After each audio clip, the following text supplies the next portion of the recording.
పసిడి ప్రియులకు మరోసారి దిమ్మ తిరిగే న్యూస్. గత కొద్ది రోజులుగా బంగారం ధరలు స్వల్పంగా తగ్గినట్లు కనిపించినా తాజాగా మళ్లీ పెరిగాయి. గత 2-3 నెలలుగా బంగారం ధరలు ఒకసారి లక్షను తాకిన తర్వాత కొంత తగ్గినా ఇప్పుడు మళ్లీ ఆ దిశగా పయనిస్తోంది. ప్రస్తుతం 24 క్యారెట్ల స్వచ్ఛమైన బంగారం ధర 99,280 వద్ద ట్రేడ్ అవుతోంది.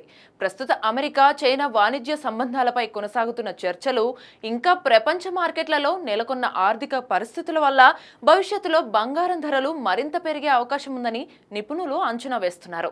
మరి జూన్ 11 నాటికి బంగారం ధరలు చూస్తే 24 క్యారెట్ల బంగారం ధర నిన్నటి ధరతో పోలిస్తే ఏకంగా ₹880 పెరిగి అంటే 99,280 వద్ద ట్రేడ్ అవుతుంది. ఇక 22 క్యారెట్ల 10 గ్రాముల బంగారం ధర ₹800 పెరిగి 91,000 వద్ద ట్రేడ్ అవుతుంది. మరోవైపు నిన్న స్థిరంగా ఉన్న వెండి ధర నేడు స్వల్పంగా తగ్గింది. కేజీ వెండిపై ₹100 తగ్గి 1,18,900 వద్ద హైదరాబాద్ మార్కెట్లో ట్రేడ్ అవుతోంది.